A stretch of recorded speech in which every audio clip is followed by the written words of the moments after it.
Good morning, good evening, what time of day it is. Well, today's video is more about the high numbers of corona cases yesterday. 723, that's a lot in Ontario. And the reason why the case numbers are so high, the last weekend, a lot of you went to over 7 people at a car show up in Sauga Beach, a legal car show. Well, apparently, if you keep doing stuff like gathering, going out, doing stuff you're doing here in public, you know what? It may seem great, going there and stuff like that, not wearing a PPE, not taking proper protected type of thing. But you know what? That's no good. That's no good. One, you're going to spread coronavirus everywhere, and other people get infected. When other people get infected, they got a family, they got wife, kids, family, and they got a 9-to-5 job, or they could be driving a bus or taxi, or they could be working in a factory. And then guess what? Manufacturing PPE. Therefore, disinfected that person. What happens next? That person had to take time off work. Production falls behind. And then you need a PPE. You can't get one because they have to order them from China because you infected a person who working at semi-line job making a PPE. Actually, I was head supervisor at Northern Telecom in Sussex Road for many, many years. And trust me, a semi-line, you got to keep production, keep it going quick, no matter what. But if somebody gets sick on a line, where that happened in my times when I did the job, it happened. I said, you know what? They were things. Well, apparently, there were things that happened there. Like, I don't want to tell you right now, but I can tell you, that this have happened and people have gotten sick, and that because somebody gotten sick. But if somebody got sick when I worked at Northern Telecom, actually I tell them do not come into work until you're better. And, or to do short work, I tell them to get back in the car and go home. I struck my guard gate if they're sick. Now I didn't let them on the premises. They have to turn the vehicle around, go back home, and then I will make one. As soon as they get a note from the doctor saying they're over the virus affected, then they allow back in the factory. That's what I do. That's my policy. That's one thing about it. That's why I never got cases of illness in the workplace, because the one thing I really had as that at the time. But unfortunately, the job moved to China. Foxconn got it, and you know what? The quality of products of Nortel Astro products today, not as good. Northern Telecom Astro, not as good, not very good at all. Matter of fact, the product line got gone way downhill. Oh, yeah, way downhill. Went from this to this. Because they use cheaper parts. They don't use not the same quality of workmanship. But that's enough talking about my days. Now get on with the show here. Coronavirus is a very, very serious thing. You think about this, you get it. You're gonna might recover from it, or worse, end up in a casket. End up 6 feet under in a grave. You want to end up in a grave? They lost their face in the cemetery for you, of course. But you know what? What about lots of nice rooms in a funeral home where you're going to just put you on display? Do you want that? Do you want to end up there? And you know what can happen when you walk up to the holy gates in heaven? God is going to ask you one question. Mr. Madam or whoever, say, okay, why did you go why did you go and gather in a big event in Collingwood? Why did you affect all these people? Oh, I'm just having fun. You know what God's going to say to you? I'm sorry. This ain't good enough for you to enter my heaven. I'm going to have to send you to, sorry, this is not going to happen. Here's just a saint and here's the devil take your new quarters. Well, unfortunately, that will happen. Well, all because you affected somebody and caused, that person to die. And the person affected, he passes away. He dies. And he goes up to heaven. And God's going to say, well, your life was cut short due to coronavirus. So I'm going to have to let you now. I'm going to ask you questions. You did really well here on Earth. You did everything to the book. Unfortunately, the coronavirus cut you short. So I'm going to have you come in and join. And I said, okay, you can, you check out, you can come in and join the party. You got sin free. Join the party. Come on in. And they come into heaven and you feel great and wonderful. Everything is beautiful. And then you get around and God says to you, well, and Jesus comes to you and says, well, okay, well, we have another body for you. And that is the body of a very wealthy, rich person, not very. You're going to be born in a poor black family in a ghetto. So you get reborn into a ghetto, black. You come back out in the incarnation here, of course. But that's just going on case with that, Well, anyway, so honestly, if you're going to go out there and you're going to party, but in some countries out here, in Australia, you're not even allowed to set 1 foot outside your house. 50 feet. That means you can go as far as the street. You can't go any further. And if you go past that 50 feet, guess what? Busted, and you'll be arrested, thrown in the ambulance, and take ICU against your will, and be forced onto a respirator, and keep you there for up to 14 days until you're free. And they run tests, coronavirus, every single day. Make sure you're 100% free, and if you are, they won't let you out of the hospital until the pandemic's over with.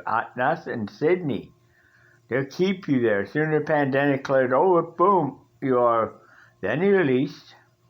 But not until then. That is in Sydney, Australia. So if you are there. So if you are here, so that's in Sydney. Now, other parts of the world, and some parts you can go out, but you can't leave a city. You're stuck in a city. If you try to cross the border or try to leave a city, they will stop you and they will tell you to turn around, keep your sick not to. But then you get arrested and charged under the Pandemic Act, country, and that is not a nice thing to do. And if you go, and another thing, that is the lockdown, the worst case, that have happened in the province of Quebec too. Not so in this year here, but it could happen. All these things could happen in Ontario to stop the spread. Doug Ford could turn around and really do it so restricted. You can't even go, can't even get on a bus going to can't even drive a car. If you get caught, bang, jail. I mean, that could be those restrictions could be coming. And another lockdown could be. And you know what? If there's another lockdown coming, honestly, if another lockdown coming, I'll find out everybody in Collingwood, and I will sue them. I'll take them in court, and I will do a class action lawsuit, not against Doug Ford, against the people doing cars and affecting others, putting others at work. I mean, class action lawsuit. It's going to be called, you know what? If I do a class action and get the people that were exposed because of the people at council, and they be forced to you know what? That will bring a lot of media attention up a lot. hell of a lot of media attention. I mean, I'm not kidding you, it would. Because I know today I work at Mac. I have worked at Mac, teaching broadcast journalism, how to do good journalism on TV. And if one of my students, is actually doing the weather on CH Morning Live right now, if you think. Now, I graduated last year and working on CH, doing weather and traffic reporting in the morning, which is, she's a wonderful, got A's from the university. Now, I'm going to tell you right off the bat, because this year I can't teach because the campus closed. But, it's wonderful. But I have to say one thing. If you're not feeling well, you're feeling sick, most common symptoms of coronavirus is sore throat, tiredness, drowsiness,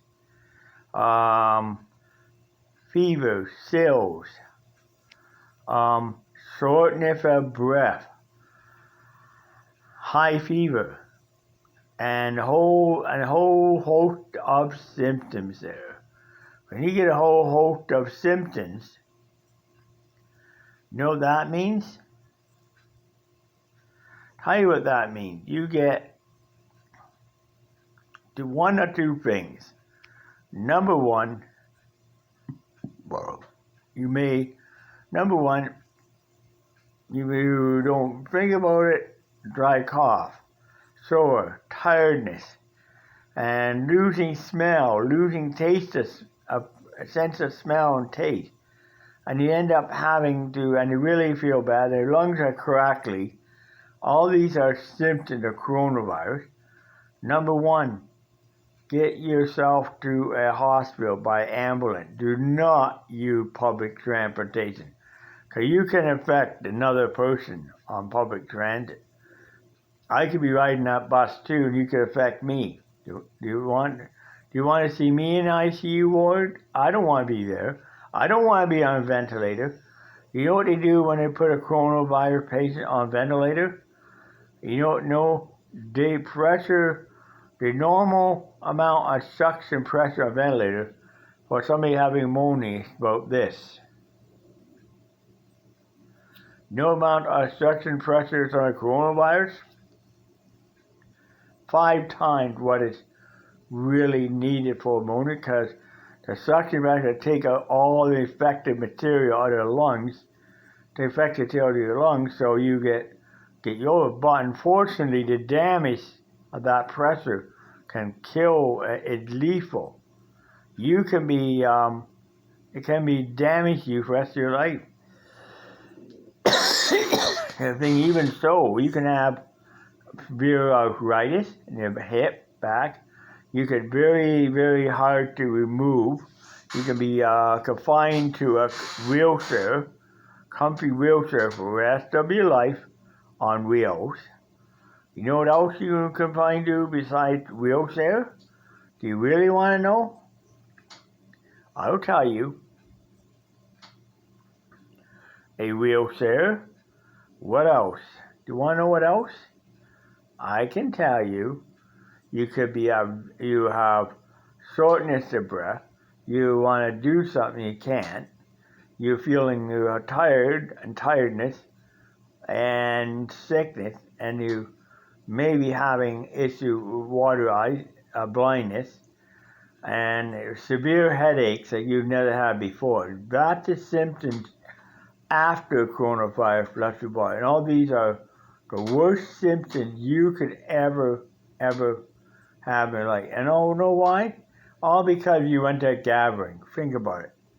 Having that for the rest of your life, and maybe have to go into, and you might have to be put on a respirator permanently, be confined. That's not life.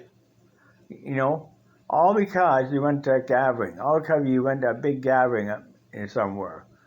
So if you go into a big gathering, why don't go? If you go into a restaurant, and if you see a lot of people, don't even bother eating there. Just find You'll see another restaurant where hardly anybody in it. Might only see one person, another table, one far side of the restaurant, and you see a person on the other table at the other side of the restaurant, or nobody sitting at a table in a restaurant. So if you see nobody at a table in a restaurant, then no, be my guest and sit down, and then have a seat. You will enjoy your meal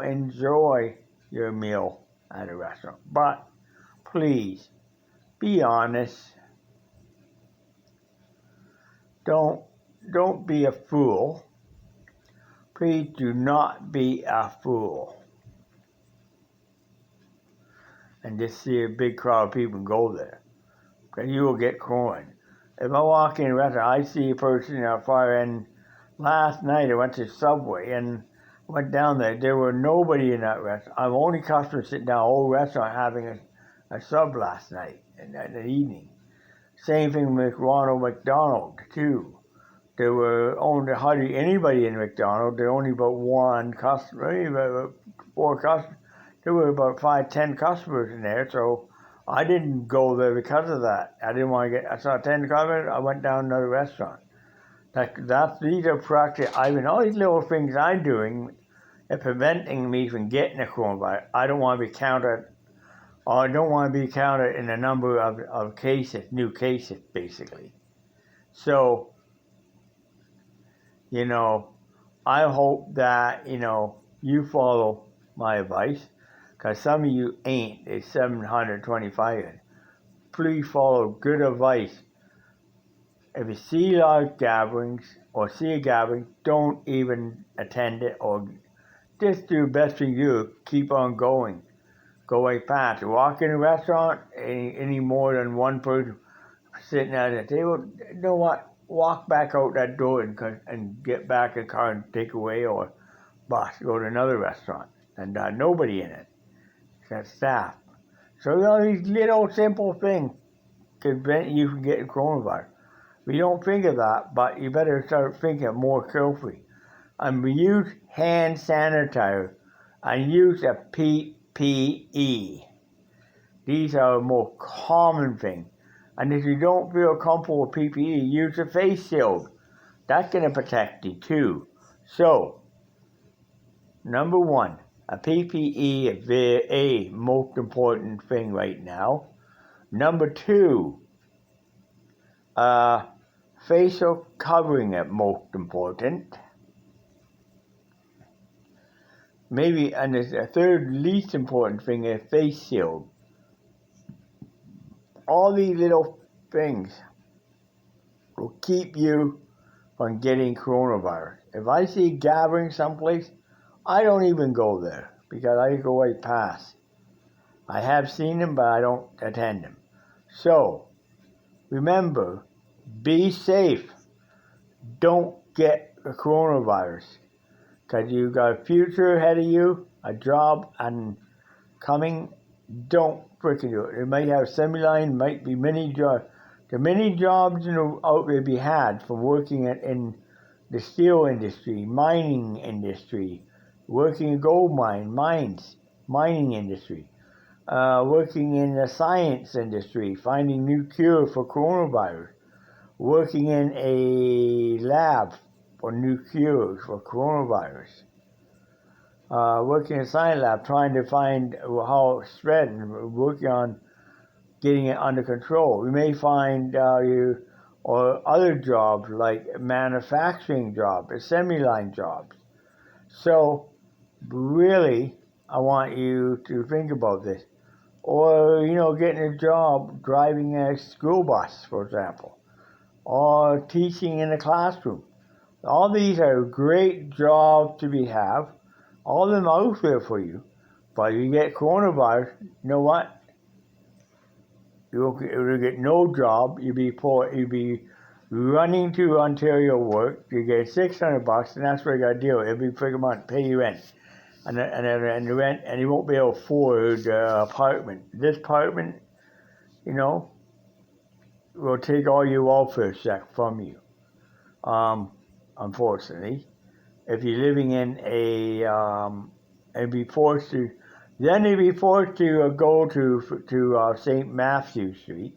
Then you'd be forced to go to rooming house on St. Matthew, running to the owner of the rooming house and saying, well, I need a room to rent. I need a room only on welfare. Can you help me rent a room? Oh, the owner would say, sure, I got a room for you right here, and it costs you $300 a month. Sign, here you go, sign here. Okay, your welfare, yep. Welfare's on payment, and the owner, and okay, here's the keys to your new room. Come on in, join the party. Come on in, there you go.